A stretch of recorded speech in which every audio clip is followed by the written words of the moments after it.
అందరికీ నమస్కారం. Welcome back to our channel. Telangana రాష్ట్రంలో రైతు భరోసా, అలాగే రైతు రుణమాఫీ, అలాగే తాజాగా ఒక లేటెస్ట్ అప్డేట్ వచ్చింది. అదే కొన్ని ఉద్యాన పంటలకి, తోటల పంటలకి రాష్ట్ర ప్రభుత్వం ఉచితంగా పరికరాలను అందజేయబోతున్నట్లుగా తెలుస్తుంది. దీని గురించి కూడా ఈ వీడియోలో మనం స్పష్టంగా తెలుసుకుందాం.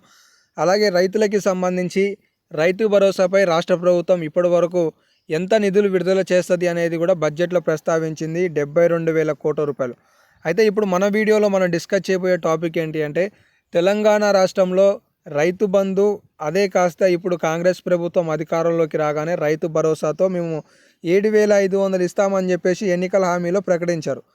అయితే గతంలో అంటే కొంత సీలింగ్ ప్రాసెస్ తీసుకొస్తాం, ఈ పథకాన్ని ప్రవేశపెట్టడం వెంబడే సరికాదు అన్న ఆలోచనతో 7వ తారీఖు నాడు అధికారంలోకి వచ్చిన కాంగ్రెస్ రాష్ట్ర ప్రభుత్వం డిసెంబర్ 12వ తారీఖే రైతు బంధు సకాలంలో అందించాలనే ఉద్దేశంతో ఆ యాసంగి కాలంలో 5,000 చొప్పున గత కేసీఆర్ ప్రభుత్వం ఏ విధంగా అయితే వందల వేల ఎకరాలకి డబ్బులు విడుదల చేసిందో, అదే రీతిలో కాంగ్రెస్ ప్రభుత్వం కూడా విడతల వారీగా గతంలో కేసీఆర్ గారి పాలనలో ఉన్నప్పుడు 5,000 రూపాయలు అనేవి ఎకరాల చొప్పున ఒకేసారి ఇట్లా పడుతూ వచ్చాయి.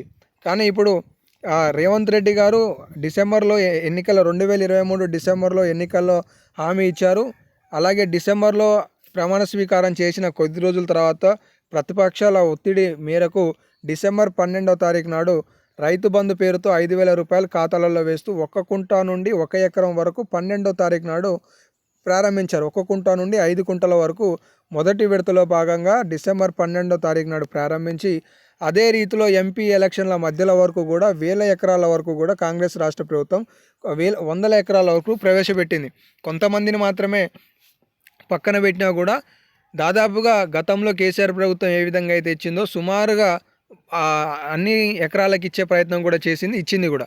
దానికి సంబంధించి రాష్ట్ర ప్రభుత్వమే మళ్ళీ మనకు ఒక వివరణ కూడా ఇవ్వాలి. అయితే మొత్తానికి తెలంగాణ రాష్ట్రంలో రైతు భరోసా 7,500 పథకానికి సంబంధించిన పెట్టుబడి సాయం ఎప్పుడు రాబోతుంది అనేది ఈ వీడియోలో కనుక తెలుసుకున్నట్లయితే, మొత్తానికి రాష్ట్ర ప్రభుత్వం ఇప్పుడు ఎన్ని ఎకరాలకు రైతు బంధు ఇస్తే బాగుంటుందన్న ఆలోచనతో రాష్ట్ర ప్రజలను అడుగుతుంది.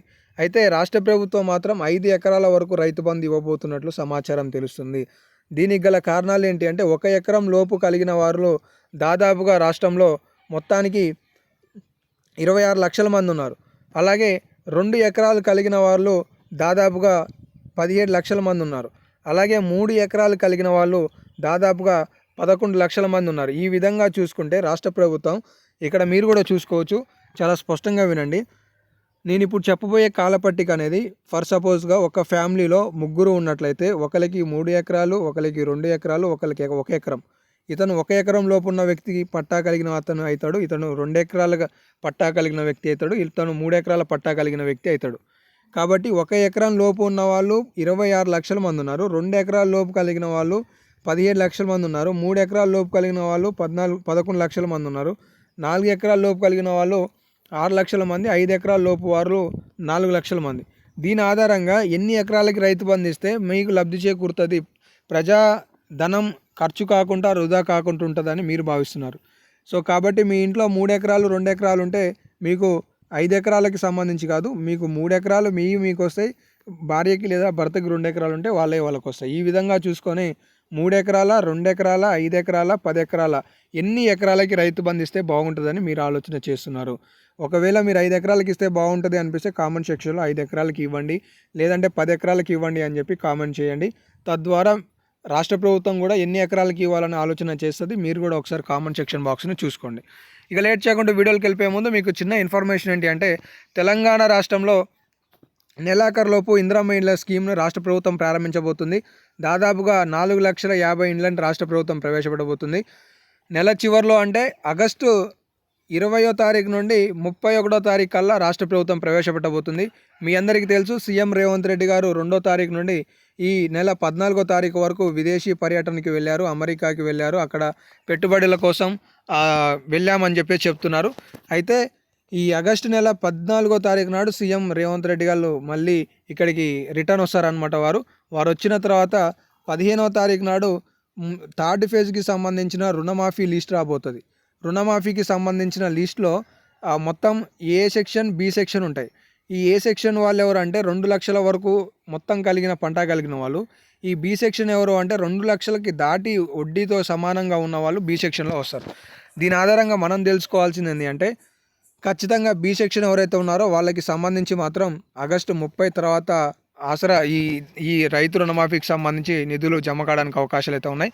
కాబట్టి తెలంగాణ రాష్ట్రంలో చాలామంది కూడా ఫిర్యాదులు అందుతున్నట్లుగా తెలుస్తుంది. ఇప్పటి వరకు రైతు రుణమాఫీకి సంబంధించి ఫస్ట్ స్టేజ్ కంప్లీట్ అయింది, సెకండ్ స్టేజ్ కూడా కంప్లీట్ అయింది. కానీ చాలామంది మా పేర్లు రావట్లేదని బ్యాంకుకి వెళ్తున్నారు. దీనికి గల కారణాలు ఏంటివి అనేది మీకు ఒకసారి చెప్తాను. రెండో దశకి సంబంధించి 1,50,000 వరకు రుణమాఫీ చేశారు.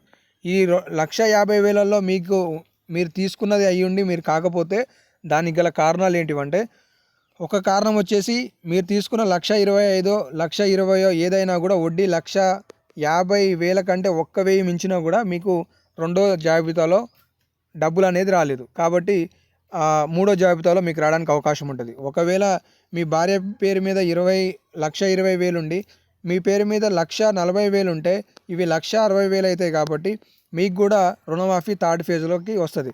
ఇక్కడ మీరు గ్రహించాల్సింది అంటే కుటుంబంలో నలుగురు ఉంటే నలుగురు ఒకళ్ళు ప్లస్ ఒకళ్ళు వీళ్ళంతా తీసుకున్న వడ్డీలన్నీ లెక్కేస్తే 2 లక్షలు తక్కువగా ఉంటే మీకు థర్డ్ ఫేజ్లో వస్తుంది. లేదు అంతకంటే ఎక్కువ ఉంటే మీరు మిగతాది కట్టేసుకున్న తర్వాత ఆ రుణమాఫీ అనేది మీకు బ్యాంకు ఖాతాలో పడుతుంది. ఈ ముగ్గురిది కలిపి కూడా 1,50,000 కంటే ఎక్కువగా ఉంటే మీరు థర్డ్ ఫేజ్కి వెళ్తారు. ఈ ముగ్గురిది కనుక 1,50,000కి బిలో ఉంటే మీరు సెకండ్ ఫేజ్లోనే మీ పేరు వస్తుంది.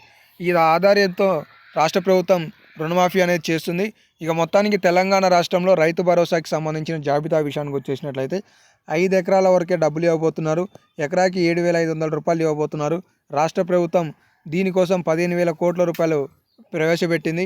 వాస్తవానికి గతంలో ఇచ్చినట్లుగానే బడ్జెట్ చూసుకుంటే దాదాపుగా 20 నుండి 25,000 కోట్లకు వెళ్ళాలి. కానీ సీలింగ్ పద్ధతి ఉంది కాబట్టి 5 ఎకరాల వరకే పెట్టబోతున్నారు. కాబట్టి బడ్జెట్ అనేది కేవలం 15,000 కోట్లు మాత్రమే ఖర్చు పెట్టారు. కాబట్టి 7,000 కోట్లు అందిస్తారు. ఇందులో ఇన్కమ్ ట్యాక్స్ పే చేసేవాళ్ళు, అలాగే మనకి ఉద్యోగాలు చేస్తున్న వాళ్ళు, అలాగే పెన్షన్ పొందుతున్న వాళ్ళకి ఇవి రావు అనేది ఈ సందర్భంగా మనం తెలుసుకోవాలి. మొత్తానికి తెలంగాణ రాష్ట్రంలో రైతు బంధు అనేది ఆగస్టు 15 తర్వాత ప్రారంభం కాబోతుంది. మొదటి విడతలో భాగంగా 1 కుంట నుండి 1 ఎకరం వరకు 1,000 కోట్ల రూపాయలను ప్రభుత్వం విడుదల చేయబోతుంది. ఇవి కూడా 1 కుంట నుండి 5 కుంటల వరకు మొదటి విడత, 5 కుంటల నుండి 10 కుంటల వరకు రెండో విడత చొప్పున రాష్ట్ర ప్రభుత్వం డబ్బులను అయితే రైతుల ఖాతాలో జమ చేయబోతున్నట్లుగా సమాచారం అయితే ఉంది. కాబట్టి మొత్తానికి 5 ఎకరాల రైతు బంధు అంటే ఒకవేళ మీ ఫ్యామిలీలో 3 ఎకరాలు కలిగిన వాళ్ళే ముగ్గురు ఉంటే మీ ముగ్గురికి కూడా రైతు బంధు రావడానికి అవకాశాలు ఉంటాయి. ఒకవేళ కొత్త రేషన్ కార్డు వచ్చిందనుకోండి, ఒకవేళ కొత్త రేషన్ కార్డు వస్తే మాత్రం మీ కుటుంబం పేరు మీద ఎన్ని ఎకరాలు ఉన్నాయి తీసి అందులో కేవలం కుటుంబానికి 5 ఎకరాలు మాత్రమే రాష్ట్ర ప్రభుత్వం ఇవ్వాలనే ఆలోచన కూడా చేసే అవకాశాలు ఉన్నాయి. కాబట్టి కొత్త రేషన్ కార్డు గైడ్లైన్స్ని రాష్ట్ర ప్రభుత్వం మొన్న క్యాబినెట్ సమావేశాలలో ప్రొవైడ్ చేస్తా అని చెప్పింది. కానీ దానికి సంబంధించి పెండింగ్ పడ్డది. కాబట్టి మొత్తానికి కొత్త ఇవేవైతే రేషన్ కార్డులు ఉన్నాయో అవి వచ్చిన తర్వాత రైతు భరోసా పథకం పూర్తి స్థాయిలో ఇంప్లిమెంట్ కావడానికి అవకాశాలు ఉన్నాయి. లేదంటే గతంలో అసెంబ్లీలో ఏ విధంగా అయితే 5,000 ఇచ్చారో వానాకాలంలో కూడా 5,000 ఇవ్వచ్చే అవకాశాలు కూడా అవుపిస్తుంది. ఇవి ఇవాళ ఉన్న లేటెస్ట్ అప్డేట్స్. మరెన్నో అప్డేట్స్ కోసం మన ఛానల్ని ఫాలో అవుతుండండి. ధన్యవాదాలు.